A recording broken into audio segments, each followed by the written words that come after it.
साथियों नमस्कार।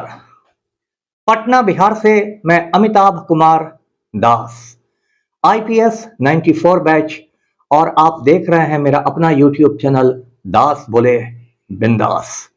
क्योंकि जब बुज़दिलों ने मुंह में दही जमा लिया हो तो दास का बिंदास बोलना जरूरी हो जाता है। साथियों, कल बिहार विधानसभा में बहुत धूम धड़ाके के साथ, बाजे गाजे के साथ बिहार अपराध नियंत्रण अधिनियम 2024 पारित हो गया। इंग्लिश में से कहेंगे Bihar crime control act 2024। Act नहीं, अभी ये बिल ही है। ये पारित हो गया। इसे बिहार विधानसभा में ऊर्जा मंत्री जो है बिहार के विजेंद्र प्रसाद यादव, उन्होंने पेश किया।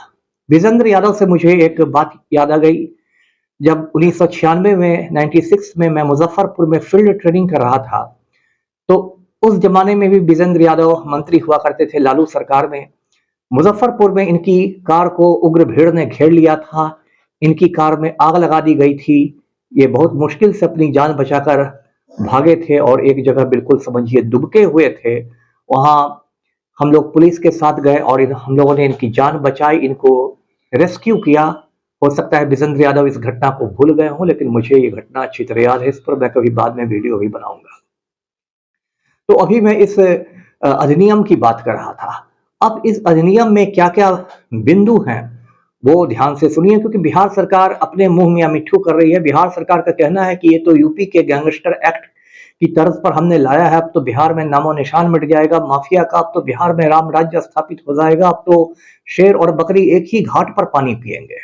कुछ इस तरह का माहौल बिहार सरकार और उनके जो दलाल पत्रकार हैं वो लोग बना रहे हैं। तो इसके मुख्य बिंदु जो है उसमें यह कहा गया है कि अब भाई न बालू माफिया को बख्शा जाएगा, न दारू माफिया को, न महिलाओं को छेड़ने वालों को बख्शा जाएगा। चौक चौराहों पर सीसीटीवी कैमरे रहेंगे, हर नुक्कड़ पर सीसीटीवी कैमरे रहेंगे, गली कूची में सीसीटीवी कैमरे रहेंगे। गनीमत यह है कि बाथरूम में सीसीटीवी कैमरे नहीं लगाने जा रहे हैं पलटू राम, बाकी तमाम जगह सीसीटीवी कैमरे रहेंगे। इतना ही नहीं, जो प्राइवेट लोग हैं, आम नागरिक के घर में भी जो सीसीटीवी कैमरा होता है, प्राइवेट लोगों के घर में भी, उनको भी 30 दिन तक अपना फुटेज जो है उसको सुरक्षित रखना पड़ेगा। यानी कि पुलिस को पूरा सहयोग करना पड़ेगा। यदि 30 दिन के भीतर वे अपने फुटेज नष्ट कर देते हैं तो उनको भी दंड देने का प्रावधान है इस अधिनियम में। और अधिनियम की एक महत्वपूर्ण बात यह है कि इसमें जो जिला के डीएम होते हैं, कलेक्टर साहब, उनको इतनी ताकतें दे दी गई हैं कि कलेक्टर साहब खुद चौंक रहे हैं। उनको लग रहा है कि अंग्रेजों का राज फिर से आ गया है। डीएम साहब को यह अधिकार है कि यदि किसी व्यक्ति को पिछले 24 महीने में 2-3 मामलों में चार्जशीट किया जा चुका हो तो डीएम साहब उनसे स्पष्टीकरण पूछ सकते हैं। स्पष्टीकरण यदि संतोषजनक नहीं हो तो 6 महीने के लिए जिला बदर कर सकते हैं, यानी कि जिले से बाहर निकाल सकते हैं। डीएम साहब को वारंट जारी करने का अधिकार है, जमानत देने का अधिकार है और तमाम अधिकार दिए गए हैं। और डीएम का जो फैसला होगा उसके खिलाफ सिर्फ आयुक्त के यहाँ अपील की जा सकती है, आयुक्त यानी कमिश्नर के यहाँ। अब आयुक्त लोग अपील में क्या करेंगे वो भी सोचने वाली बात है, क्योंकि मैंने अपनी नौकरी के दौरान बहुत सारे ऐसे आयुक्तों को देखा है जो इतने मंदबुद्धि होते हैं कि प्रमंडल को ही भूमंडल समझने लगते हैं, है ना, अपनी कमिश्नरी को ही पूरी दुनिया समझने लगते हैं। तो खैर जो हो, ये सब कलेक्टर साहब को पावर दिए गए हैं, पुलिस वालों को भी पावर दिए गए हैं। और तो और इसमें यह भी कहा गया है कि भाई जातिवाद फैलाने वालों को भी सरकार नहीं बख्शा जाएगा, सरकार नहीं बख्शेगी। और ये उस बिहार में हो रहा है जहां सारी राजनीति जाति पर ही होती है। खुद पलटू राम ने फरवरी 1994 में गांधी मैदान में कुर्मी चेतना रैली को संबोधित किया था।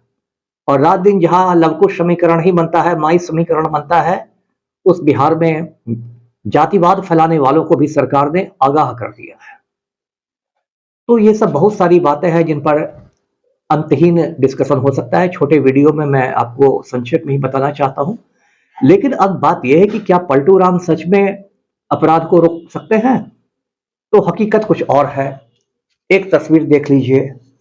ये तस्वीर है, ये है अनंत सिंह, बिहार का सबसे खूंखार माफिया डॉन, जो पिछले 5 बरस से पटना के बेऊर जेल में बंद है।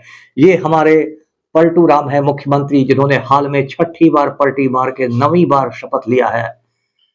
अब देखिए, मैं साथियों बताता हूं कि ये अनंत सिंह इतना शक्तिशाली है कि मुख्यमंत्री के आदेश पर जेल विभाग ने, कारा विभाग ने इसको बेऊर जेल में तमाम सुविधाएं उपलब्ध कराई है।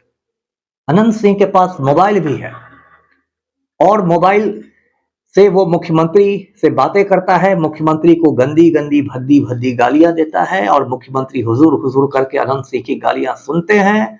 और मुख्यमंत्री को ये औकात नहीं है, मुख्यमंत्री को ये औकात नहीं है कि अनंत सिंह को पटना के बेऊर जेल से दिल्ली के तिहाड़ जेल भिजवा दे। आप जानते हैं कि साथियों कि बिहार में ही शहाबुद्दीन को और ब्रजेश ठाकुर को, ऐसे अपराधियों को तिहाड़ जेल दिल्ली भेज दिया गया था। लेकिन ये अनंत सिंह इतना शक्तिशाली है कि इसको तिहाड़ जेल भिजवाने की औकात मुख्यमंत्री में नहीं है।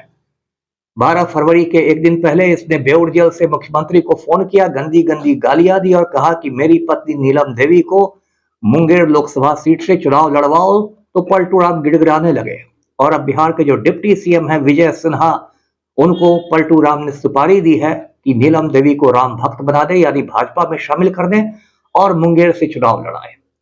तो साथियों यही समझे कि बिहार सरकार आज के तारीख में बेऊर जेल से चलाई जा रही है। तो इसमें इस अपराध नियंत्रण अधिनियम 2024 का क्या होने वाला है, वो तो एक कागज का टुकड़ा बन के रह जाएगा।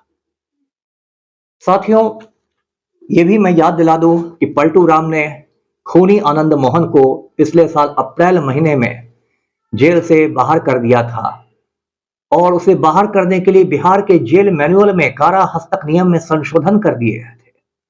आनंद मोहन ने 1994 में दिन दहाड़े गोपालगंज के डीएम जी कृष्णैया का खून कर दिया था।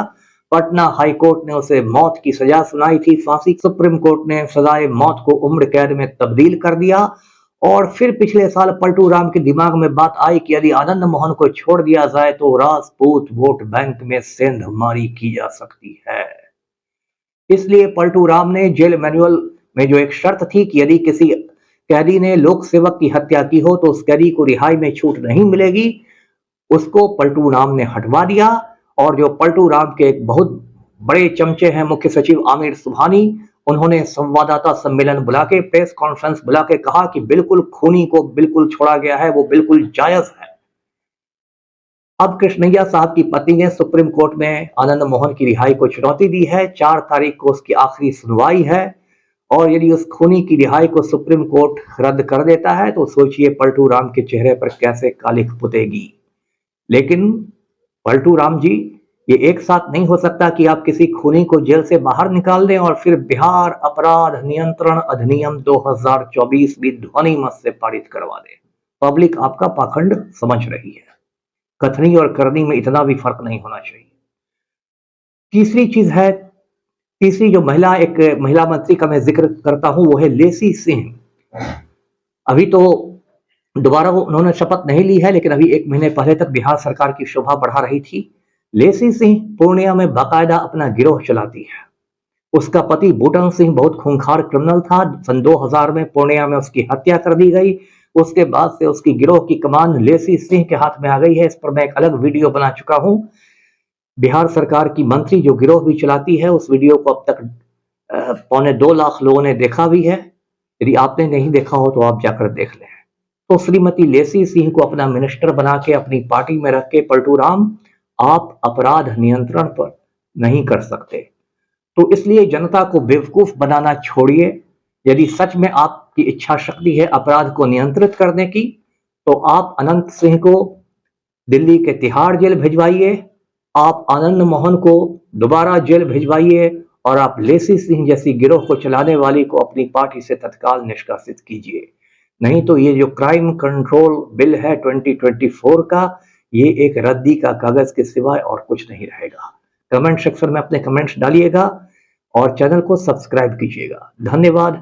जय